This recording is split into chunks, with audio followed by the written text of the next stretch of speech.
Break के बाद legal point में आपका एक बार फिर स्वागत है और आज हम चर्चा कर रहे हैं गिरफ्तार लोगों के कानूनी अधिकारों के बारे में। एक बहुत ही नया विचित्र टॉपिक है ये और बहुत ही महत्वपूर्ण है कि गिरफ्तार लोगों के क्या कानूनी अधिकार हो सकते हैं। सचिन जुड़े थे हमारे साथ पुणे से। लूथरा जी, उन्होंने 2 सवाल पूछे, लेकिन दूसरे सवाल पर मैं आपके पास आना चाहूंगी कि उन्होंने बोला कि क्रियान्वयन जो है, जो पुलिस जो ये सब गाइडलाइंस आई हुई है डी के बासु के बाद, सुप्रीम कोर्ट की जो हस्तक्षेप के बाद जो भी गाइडलाइंस है, लेकिन फिर भी उसके बाद क्रियान्वयन जो है, असल जो स्थिति है, असल जो सच है वो अभी भी वैसा नहीं है। आज भी स्थिति कुछ और है, जहां ये कहा जाता है कि 24 घंटे में मजिस्ट्रेट के सामने पेश होना है, लेकिन वो कह रहे थे कि 3-3, 4-4 दिन जेल में बिताने पड़ते हैं। इस तरीके से माहौल क्रिएट कर दिया जाता है कि आपकी जो पुलिस में जो कस्टडी है वो ज्यादा दिन तक बढ़ जाए। तो क्या पुलिस अधिकारी का इसमें कोई रोल होता है और क्या स्थिति है अभी की?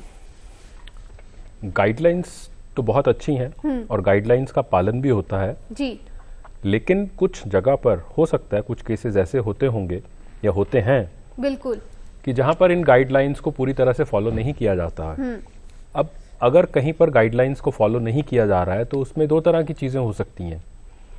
एक तो ये हो सकता है कि एडमिनिस्ट्रेटिव लैप्स के रूप में इसको माना जा सकता है, और दूसरी ये बात हो सकती है कि कहीं उसको क्रिमिनल नेग्लिजेंस के रूप में भी माना जा सकता है जी। ये डिपेंड करेगा कि गाइडलाइंस को किस रूप में फॉलो किया गया है और किस रूप में फॉलो नहीं किया गया है। तो जिस तरह का भी केस होगा उसमें फिर जो नीचे के लोग हैं जो इस तरह की गाइडलाइंस को फॉलो नहीं करते हैं उनके ऊपर कार्रवाई होती है। ये बेसिकली एडमिनिस्ट्रेटिव सुपरविजन का इशू है कि जो बड़े अधिकारी हैं पुलिस के वो ये देखें कि इन गाइडलाइंस का पालन किस किस केस में नहीं हुआ है। दूसरी बात जो उन्होंने कही कि पुलिस कई बार ज़्यादा देर तक अपने पास कस्टडी में रखती है जी, बाद में पेश करती है, हो सकता है कुछ केसेस में ऐसा हुआ हो, लेकिन उसका हमको कारण समझना होगा। मैं इसको जस्टिफाई नहीं कर रहा हूँ, मैं सिर्फ ये बताना चाह रहा हूँ कि अब वो ज़माना आ गया जब हमको अपनी फॉरेंसिक सपोर्ट इन्वेस्टिगेशन में बढ़ानी होगी। जितनी फॉरेंसिक सपोर्ट इन्वेस्टिगेशन में अभी तक बढ़ी है वो पूरी नहीं है, वो काफ़ी नहीं है, उसको हमको और बढ़ाना होगा। और जैसे जैसे हम फॉरेंसिक सपोर्ट को बढ़ाते जाएंगे हमको जो फिजिकल इंटरोगेशन है, जो 1-to-1 इंटरोगेशन है, चाहे वो क्वेश्चनिंग है, चाहे वो इंटरव्यू है, चाहे वो विटनेस या एक्यूज्ड का एग्जामिनेशन है, उसकी ज़रूरत कम होती जाएगी जी, क्योंकि हमारे पास फॉरेंसिक एविडेंस अवेलेबल होगा जी। तो उससे एक बहुत बड़ा फायदा हो सकता है। जितनी ज़्यादा हमारे पास फॉरेंसिक सपोर्ट होगी उतना ज़्यादा एक अरेस्टेड आदमी को फायदा होगा। ठीक बात। परेश पांचाल जुड़ रहे हैं हमारे साथ गुजरात से। परेश जी, स्वागत है लीगल पॉइंट में। क्या सवाल है? सभी सर को नमस्कार। जी नमस्कार। मैं पूछूंगा, गिरफ्तार इंसान की खबर उसके रिश्तेदारों को कितने समय में देनी जरूरी होती है? जी, कोर्ट में क्या अधिकार होते हैं? गिरफ्तार लोग जो होते हैं पुलिस थाने के बाद उसको कोर्ट में पेश किया जाता है जी, तो गिरफ्तार इंसान का कोर्ट के अंदर भी क्या अधिकार होता है? जी। फिर कोई बच्चा हो, महिला हो, तो उसे क्या कोई विशेष अधिकार मिलता है? जी। एक बात, गिरफ्तार लोगों के अधिकार जो मिलते हैं उनको मिलते हैं कि नहीं, उसका मॉनिटरिंग किस प्रकार से किया जाता है? अहमदाबाद गुजरात से परेश पंचाल, लोकसभा टीवी के लिए। धन्यवाद। जी पंचाल जी, धन्यवाद। बताइए। देखिए, ऐसा है, अभी मैं थोड़ा सा पहले जो लूथरा जी का डिस्कशन था, पहले जो सचिन के क्वेश्चन के बाबत कि पुलिस एट्रोसिटीज नहीं करती या उन गाइडलाइंस को फॉलो करती है, अगर हम प्रैक्टिकल रूप से देखें तो ये शायद मैं इस बात से एग्री नहीं करूंगा। ज्यादातर केसेस में देखा गया है जो रिकॉर्ड है उसका एक मैनिपुलेशन होता है। एक आदमी को आपने अरेस्ट कर लिया, अरेस्ट मेमो नहीं बनाई उसकी, ठीक, ही इज कन्फाइंड, किसी रिश्तेदार को बताया नहीं और उसको 10 दिन तक रखे रखा। ठीक।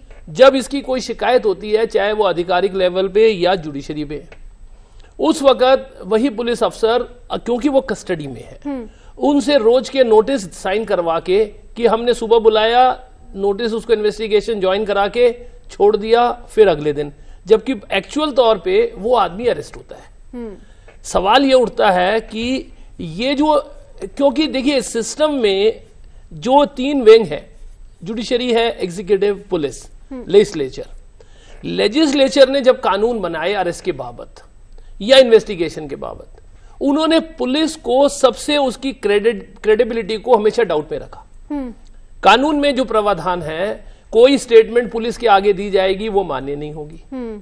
जी, जो अरेस्ट के ऊपर गाइडलाइन बनानी पड़ी, इसलिए बनानी पड़ी क्योंकि पुलिस अपने जो एक्चुअल पावर्स है उसको एक्सेस यूज कर रही है, उसमें एब्रेशन है, डेविएशन है, अपने विम्सिकली उसको इंप्लीमेंट करने में लाते हैं। अब गाइडलाइन अगर फॉलो नहीं हुई तो उसके लिए जाहिर तौर पर आईपीसी में ऑफेंस भी है, रॉन्गफुली कन्फाइनमेंट का भी है, ये सिविल टॉर्चरस एक्टिविटीज भी है और क्रिमिनल ऑफेंस भी है। अब लेकिन सवाल जब दूसरा आया पांचाल साहब का कि जब आदमी को अरेस्ट करके एक तो इमीडिएटली उसके रिश्तेदार को इतला देना जरूरी है, वो गाइडलाइन के हिसाब से, उसमें ऐसा नहीं है। 24 घंटे में मजिस्ट्रेट के जब पेश होगा, उसके साथ किन वजह से अरेस्ट किया गया है उनको, उसके साथ एक चार्जशीट, एक प्रिलिमिनरी रिपोर्ट जाएगी।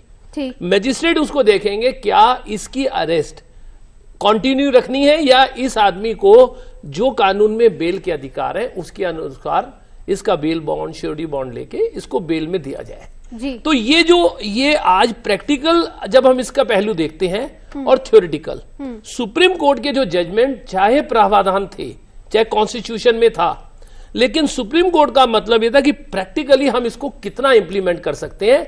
और जब जब पुलिस ऑफिसर्स, क्योंकि देखिए पुलिस ऑफिसर कहीं ना कहीं सिर्फ हम जब देखते हैं जब जब कोई कंप्लेंट हुई है, चाहे वो कस्टडी डेथ है, चाहे रॉन्गफुली कन्फाइंड, सब इंस्पेक्टर से या इंस्पेक्टर तक के लेवल से ऊपर कभी कार्रवाई नहीं हुई। अगर हम सिस्टम को साफ करना चाहते हैं, देखिए एक मैं भावना जी सर मुझे एक बात ये कहने दें, अगर हम बात करते हैं सुपरविजन की, सुपरविजन ऊपर से नीचे तक एज ए पॉलिसी सभी की रिस्पॉन्सिबिलिटी है। कहीं ना कहीं लैक ऑफ सुपरविजन ऊपर से भी है। अगर हम, लेकिन हमारी सब इंक्वायरियां, चाहे वो जुडिशियल इंक्वायरी कस्टडी डेथ के बाबत हो, चाहे किसी को रॉन्गफुली कन्फाइनमेंट के बाद किसी को गलत अरेस्ट के लिए, ठीक हमारी इंक्वायरी होती है, 2 हेड कांस्टेबल डिसमिस कर दिए, 2 कांस्टेबल कर दिए, 1 सब इंस्पेक्टर कर दिया, 1 इंस्पेक्टर कर दिया, क्या सुपरविजन इंस्पेक्टर के बाद खत्म हो जाता है? जी। जहां की हमारे दिल्ली में पुलिस में, अगर दिल्ली पुलिस के हवाले से ये मल्टी टीयर सिस्टम है supervisory, we have inspector, additional DCP, DCP, additional CP, joint CP, special CP and CP. जी। कहीं ना कहीं रिस्पॉन्सिबिलिटी को आगे जाना पड़ेगा। और जब जब हम ये ऐसी कोई जिरा करते हैं, डिबेट करते हैं, डिस्कशन करते हैं, तो हमें दिल्ली के आगे भी जाना पड़ेगा। कुछ जो गांव में जहां लोगों को अपने अधिकारों के बाबत नहीं पता, ये आपने अच्छा टॉपिक लिया है। अगर हमारा डिस्कशन सिर्फ ये कंसंट्रेट करे दिल्ली के बाबत, जी, जहां कम्युनिकेशन आसान है, इस शो को हमने लिया, इसीलिए इस विषय को हमने लिया कि ये दिल्ली से बाहर भी ये शो जाए, ये लीगल जागरूकता बाहर तक भी बहुत ज्यादा जरूरी है। बिल्कुल। राजीव अग्रवाल जुड़ रहे हैं हमारे साथ जयपुर से। अग्रवाल जी, स्वागत है लीगल पॉइंट में, क्या सवाल है आपके पास? देखिए, मैं आपकी डिबेट पिछले आधे घंटे से सुन रहा हूँ जी, और स्वागत योग्य है जी। मेरा सवाल और निवेदन इतना सा है कि अगर कानून पहली बार गिरफ्तार हुए हैं जी, उनके अधिकारों की विशेष रूप से अगर संरक्षण करें तो ज्यादा उचित रहेगा। बार बार गिरफ्तार होते हैं तो सब अधिकार भी जानते हैं और उनको ना पुलिस कोई टॉर्चर करती है ना अधिकारों के हनन होता है उन लोगों का जो गिरफ्तार होते हैं। लेकिन जो जीवन में पहली बार गिरफ्तार हो रहे हैं उनके अधिकारों का संरक्षण हर पहलू पे, हर स्तर पे होना आवश्यक है जी। जस्टिस श्रीवास्तव, ऐसा है क्या कानून में कि पहली बार जो गिरफ्तार हुआ है उसे अलग तरीके का संरक्षण मिलता है, या फिर जो बार बार गिरफ्तार हो रहा है उसको अलग तरीके का ट्रीटमेंट मिलता है? नहीं, ऐसा कुछ नहीं है। ठीक, हमारे न्याय के उसमें किसी किस्म का डिस्क्रिमिनेशन या डिफ्रेंसिएशन नहीं है जी। पहले आया है कि 2 दफे बाद आया, 3 दफे आया, ये सब कुछ नहीं है। जो भी गिरफ्तार हुआ है उसका अपना अधिकार है जी, और वो उसका अधिकार के तरह से चल सकता है। अभी एक बात आ रही थी कि सुपरविजन की, देखिए सीआरपीसी जो है वो तो सिर्फ प्रोसीजर ये एस्टेब्लिश करता है कि आप अरेस्ट कैसे करेंगे, फिर इन्वेस्टिगेट कैसे करेंगे, फिर चार्जशीट देंगे, फिर कोर्ट ले जाएंगे, अरेस्ट जिसको किया है उसको प्रोसीजरल लेवल हो गया। प्रोसीजरल है। और जो पुलिस एक्ट है हमारा जी, उसमें एडमिनिस्ट्रेटिव पार्ट है। बिल्कुल। तो जो आपके सीनियर ऑफिसर्स हैं वो अंडर द पुलिस एक्ट उनको पावर्स हैं सुपरविजन एंड कंट्रोल के। ठीक। तो वहां पर अगर कोई कमी आती है, वो अगर सुपरवाइज ठीक से नहीं कर रहे हैं तो जिम्मेदारी उनकी है। एक तो उनकी जिम्मेदारी ये बनती है कि वो जो जितने भी आपके अरेस्ट करने वाले ऑफिसर्स हैं उनको ये जो गाइडलाइन है उनको रटा देनी चाहिए और ये मॉनिटरिंग भी होनी चाहिए कि जब उन्होंने अरेस्ट किया है तब इस गाइडलाइन को फॉलो किया है कि नहीं किया है। अगर रैंडम चेकिंग होती रहेगी तो लोग जो है गाइडलाइन को फॉलो करते रहेंगे। तो ये जरूरी है। कचहरी में जब जाता है अरेस्ट होकर के तो वहां पर तो उसका अधिकार ये है कि अगर या तो बेलेबल है तो बेलेबल ऑफेंस में फिर वो मजिस्ट्रेट जो है वो बेल बॉन्ड लेकर के। कौन से ऑफेंसेस होते, कौन से जुर्म में से होते हैं? ये सीआरपीसी के जो अपेंडिक्स बेलेबल होते हैं और नॉन बेलेबल होते हैं। सीआरपीसी में सबसे बाद में सारे ऑफेंसेस दिए हुए हैं, उनमें ये लिखा है कि कॉग्निजेबल है, नॉन कॉग्निजेबल है, बेलेबल है, नॉन बेलेबल है। और जो स्पेशल एक्ट्स हैं उसमें भी दिया रहता है कि जो स्पेशल ऑफेंस है वो कॉग्निजेबल है कि नॉन कॉग्निजेबल है, कंप्लेंट पर है और बेलेबल है कि नॉन बेलेबल है। वो बिल्कुल चार्ट बना हुआ है, उसमें कोई किसी किस्म का किसी को डाउट नहीं है। दूसरे ये कहते हैं, अक्सर लोग कहते हैं कि साहब अरेस्ट तो हुई है इस वक्त और हम 24 घंटे के अंदर प्रोड्यूस नहीं हुए। तो 24 घंटा जो है वो बिल्कुल ही 24 घंटा नहीं है, उसमें अरेस्ट जगह से मजिस्ट्रेट यहाँ तक ले जाने का जो समय है वो एक्सक्लूड हो जाता है।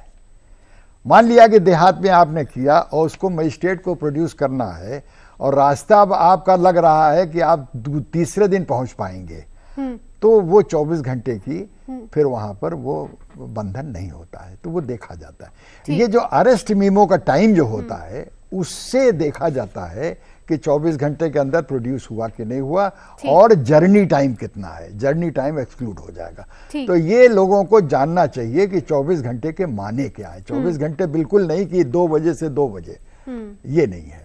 ठीक। लूथरा जी, अगर मैं आपसे पूरी प्रक्रिया समझना चाहूँ, एक आम आदमी अगर ये जानना चाहता है आज कि अगर उसकी गिरफ्तारी होती है तो वो प्रक्रिया कहाँ से शुरू होगी और कहाँ, जहाँ तक जब वो कोर्ट पहुँचेगा वो प्रक्रिया कैसे रहती है कि कब रिश्तेदारों को बताया जाता है, कब उसकी गिरफ्तारी होती है और कब वो वकील की डिमांड कर सकता है या वकील से मिलने की आशा जाहिर कर सकता है? ये प्रक्रिया आप पहले स्टेप से अगर हम हमारे दर्शकों को बता पाएं कि गिरफ्तारी कि कब किस समय हो सकती है या नहीं हो सकती, ये एक प्रक्रिया आप बताएं।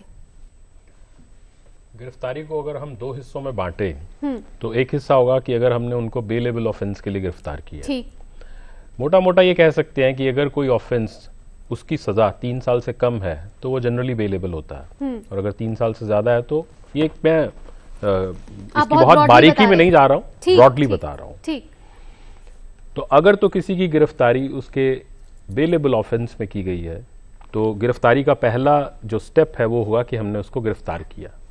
दूसरा स्टेप होगा कि उसका हमने मेमो तैयार किया, यानी कि एक पर्चा तैयार किया जिसमें हमने ये भरा कि हमने फला फला आदमी, सन ऑफ फला फला, रहने वाला फला फला आदमी, और उसको हमने अरेस्ट किया, उसके ऊपर एक गवाह के सिग्नेचर करवाए। इससे अगला स्टेप होगा कि हम उस अरेस्टेड आदमी को ये बताएं कि हमने आपको किस बिना पर, किस आधार पर, किन ग्राउंड्स पर अरेस्ट किया, आपने क्या कसूर किया है, आपके खिलाफ क्या मुकदमा हमने लगाया है। ये एक बहुत इंपॉर्टेंट स्टेप है ताकि उसको ये पता चल सके कि उसको किस बिना पे गिरफ्तारी हो रही है, गिना किया गया। उसका अगला स्टेप ये है कि हम उसको ये बताएं कि आपका कोई रिश्तेदार या कोई दोस्त जिसको आप अपनी गिरफ्तारी की सूचना देना चाहें, आप हमें उसका नाम, पता, उसका नंबर बता दें ताकि हम उसको इत्तला कर सकें, उसको सूचना दे सकें कि आपके इस रिश्तेदार को या आपके इस मित्र को हमने इस गुनाह में आज फला फला थाने में गिरफ्तार किया है। और अगर तो ये ऑफेंस बेलेबल है तो हम उसको थाने में ही बेल बॉन्ड लेकर वहीं के वहीं छोड़ देते हैं। छोड़ना चाहिए क्योंकि ये बेलेबल ऑफेंस है। और अगर नॉन बेलेबल है तो हम उसको छोड़ेंगे नहीं, हम उसको लॉकअप में रख सकते हैं 24 घंटे तक, और उसको 24 घंटे के भीतर जो है हमको मैजिस्ट्रेट के सामने पेश करवाना है।